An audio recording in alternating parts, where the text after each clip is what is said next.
got into an argument with a teacher called Mr. Tuttle over a dinosaur.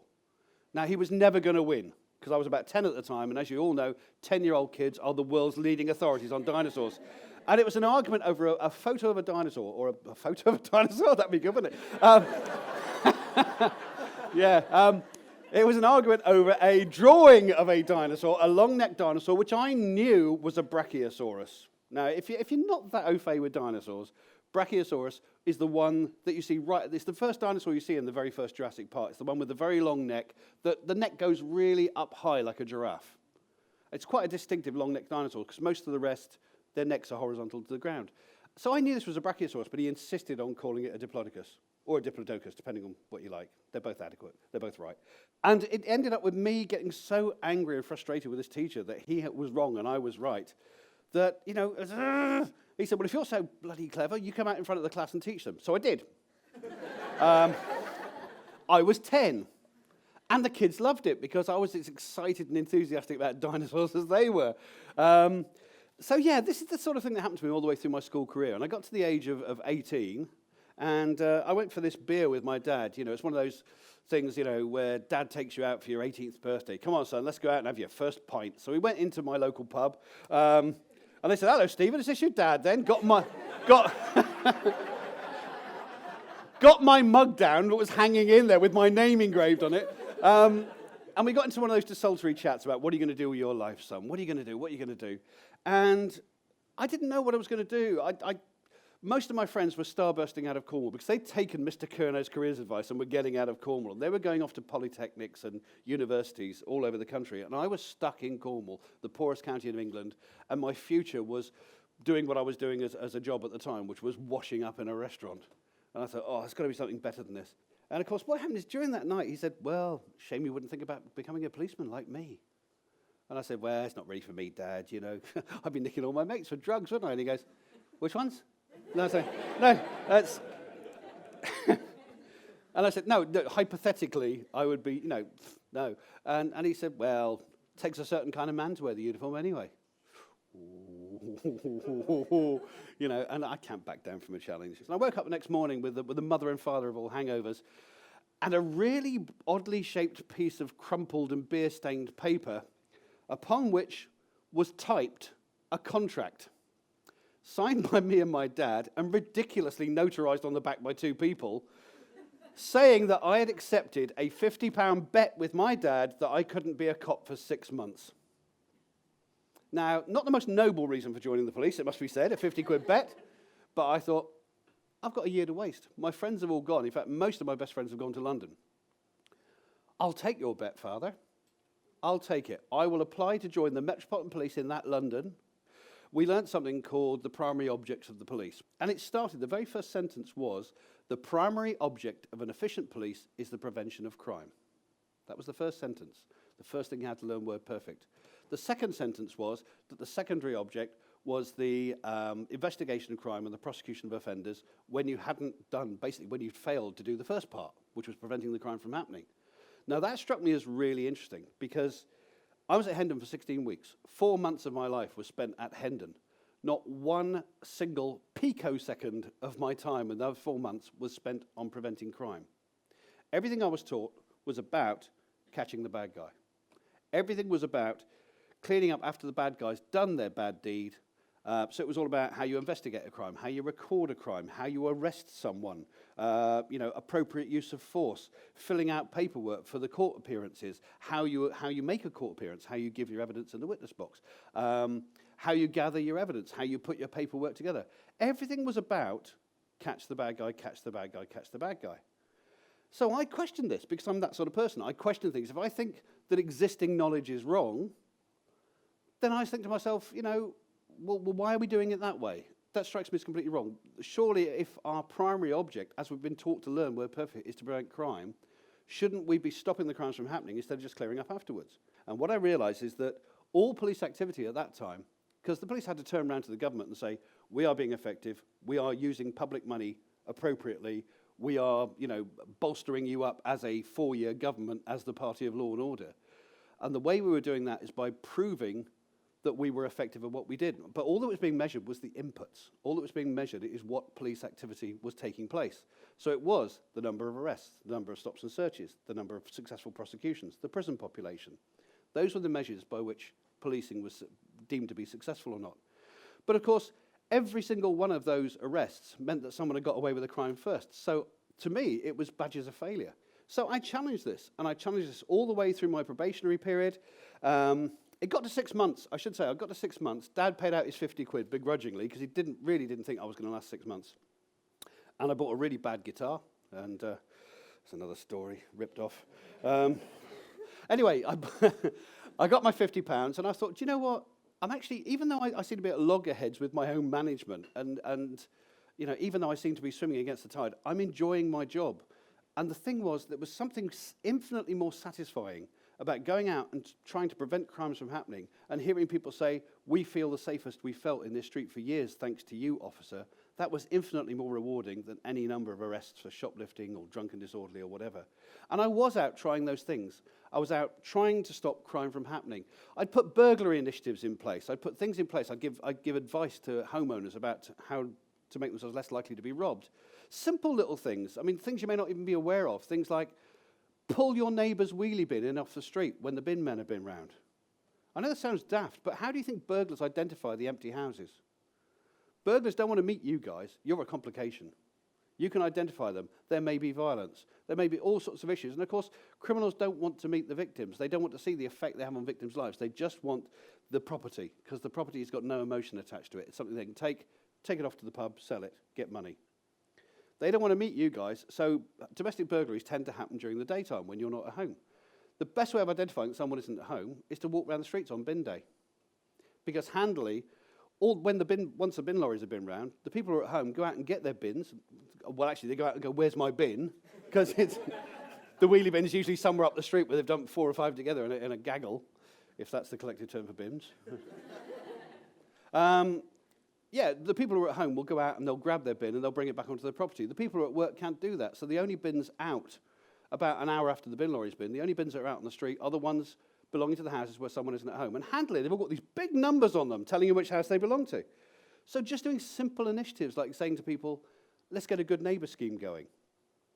When you bring your bin in, take your neighbour's bins in either side. If you know they're at work, if you probably know your neighbours anyway, take the bins in off the street. And sure enough, burglary would then drop by 11%, 30%, 50%, because the burglars didn't have that extra bit of information that told them which were the empty houses.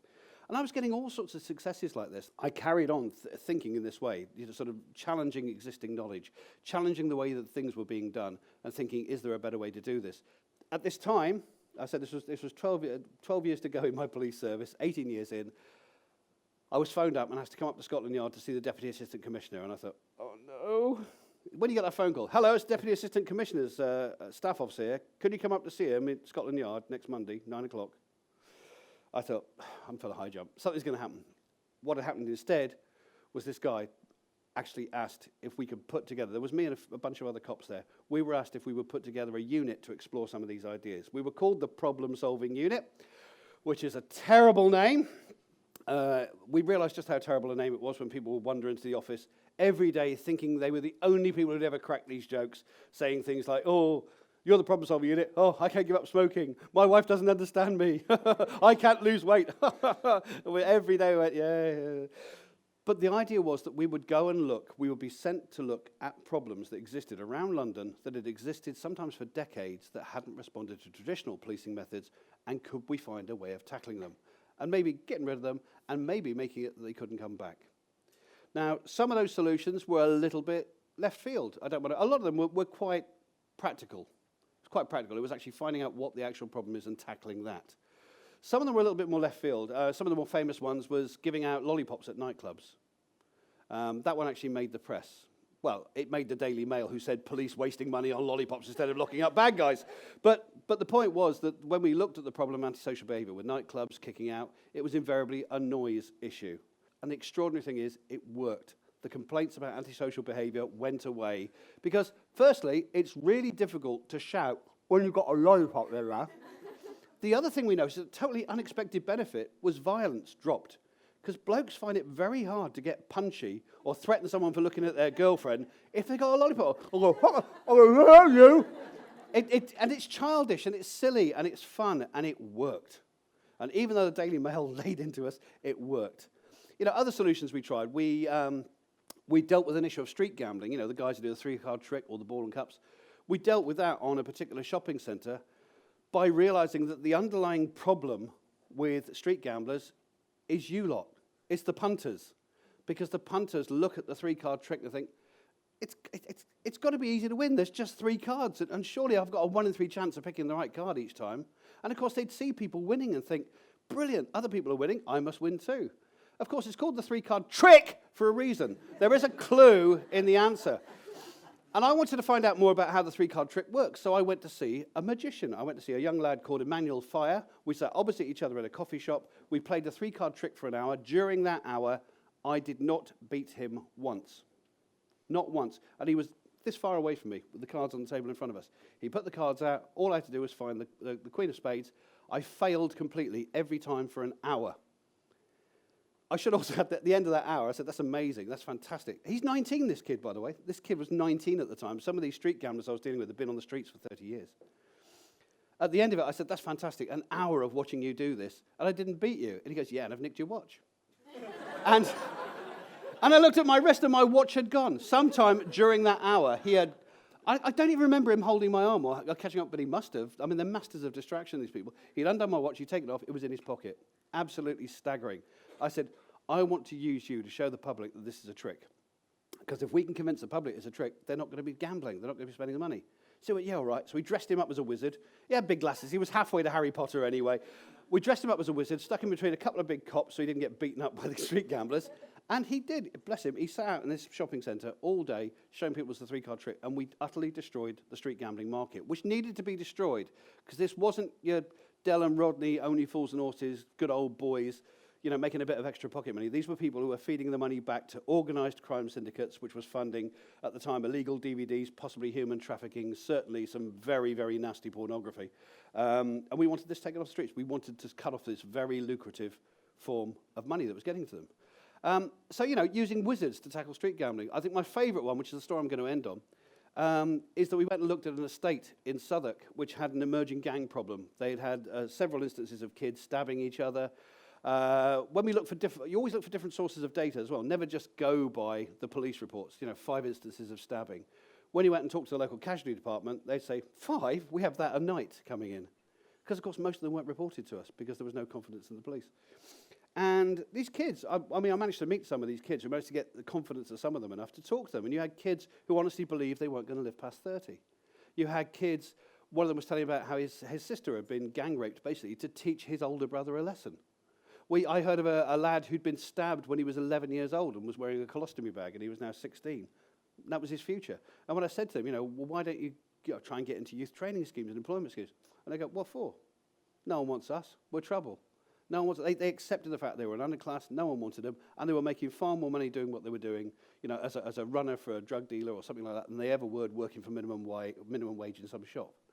So it was like really, really bleak. So we went and looked at this estate where they lived on to try and find any way of trying to tackle the problem of these kids going into the gangs. And what we found is there were issues we couldn't deal with. A lot of them just simply didn't have any decent male role models. These were all boys, I should add. They didn't have any decent role models. Most of them had absent dads. A lot of them didn't even know their dads. A lot of them had absent mums and dads. Or mum was working in the sex trade to basically fund food coming into the house, or was a drug addict. It was exceptionally bleak. And the other thing about the estate was that no one was out on the street. The kids had owned the streets because basically there was no one else on the street to stop them. People were scared to come out of their houses. And there was no sense of community cohesion. And almost immediately I thought back to my childhood in Cornwall. And I thought, when I was a kid, if I'd done anything wrong in Penzance, it would get home before I did. News that I'd been bad would get home to my mum and dad before I'd even got home. And I thought, what's the difference? What is the difference between Penzance and London? Now, apart from the fact, Penzance is by the sea and things like that, Penzance is an area of huge social deprivation. It's got a huge unemployment problem. The big difference seemed to be the difference in community cohesion, the fact that in Penzance everyone knew their neighbours, and there was a sense of belonging to an area. Whereas in this particular part of Southwark, that didn't exist. People had been bussed in from different parts of London and just shoved into this sink estate and told that's where you're living, that's your housing. And there was no sense of anyone knowing anyone else. And if there's one thing I learned in 30 years as a cop, is that people do not steal from people they know. People don't, very, very rarely, unless they're a very particular kind of individual, will never look someone in the eye and steal something from them. They always want to do it sneakily, pickpocketing or burgling or nicking from their cars and that sort of thing. And we thought, if we can get the community back out on the streets and reclaim their own streets, maybe that'll make a difference. But we tried to find something that the public had in common, because there's a lot of talk about diversity and difference, but I found, people, poor old Joe Cox, who got killed a couple of days ago. I mean, in her maiden speech at Parliament, she talked about the fact we got more similarities than we got differences. And it's absolutely true. People are people. It doesn't matter what background they're from, people are people. They have the same fears, the same desires, the same loves, etc. We thought, if we can bring this community together and make it a bit more cohesive, that disempowers the kids. The gangs will fall to pieces. And we tried to find something that everyone had in common. And we couldn't find it. We tried a street fair with a sort of carnival and a sort of a foreign food fair and all this sort of thing. None of it worked. The thing that worked, bizarrely, more than anything else, was one day I was walking around there with a colleague, and he happened to notice that almost everyone we saw had a dog. Almost everyone we saw on the streets had a dog. And we looked at each other and went, dog show? And it sounds daft, standing in the middle of an estate that's got an emerging problem with gangs and kids stabbing each other, that we're sitting there saying, let's have a dog show. But it works. This is the extraordinary thing, because dogs are a fantastic bridge. I mean, if I saw any of you people in the front row here in the street and just walked over and goes, hello, I'm Steve. You go, whoa, nutter, loony, whoa, what does he want? What does he want? Is he going to tap me for money? But if you've got a dog and I go, oh, your dog's lovely, that's a bridge. I can go over and I can stroke your dog, and that gives me an excuse to talk to you then. And what we found is that when we brought everyone out of their houses and said, we're putting on a dog show, that was the point of commonality. And I knew we'd made a chink in this estate's armour when I saw a little old lady about this high with a Yorkshire Terrier on a lead. And there's this big lad over here with a big, I don't know what his dog was, a big mongrel of some kind. And she was having a go at him because his dog was too fat. Now, these were people who would have crossed the street to avoid each other under any other circumstance. She's going, well, what are you feeding him? And he goes, well, I'm feeding him. No, you don't want that. You want Yukonuba. That's the stuff. And he's going, how do you spell that? And I'm thinking, God, these people would never have talked to each other. And all right, I can't claim that the estate overnight turned into a lovely wonderland, but it was the first chink in the armour. It got people talking to each other across any kind of race, colour, religion, divide, age divide. All of those things went out the window because dogs brought them together. And I went back to visit that estate just before I retired from the police. And I can't pretend it was perfect. It still had its problems. It still had a very high crime rate. But people were reporting that they really enjoyed living there now. There was a waiting list for people to go and live in that particular estate rather than some other estates. And what I realised is that 30 years on, after leaving Cornwall, I'd brought a little bit of Cornwall to London, in realising that the most important thing in the world is never to accept that what someone's telling you is completely unchallengeable. I suppose that's the thing. And it was the same with this. There were established ways of doing policing which we thought were wrong, that a bunch of me and a bunch of other cops all thought was wrong or maybe needed challenging. And where we did challenge them, we made a huge impact and a big difference to people's lives. And that's far more important than any number of arrests. Thank you.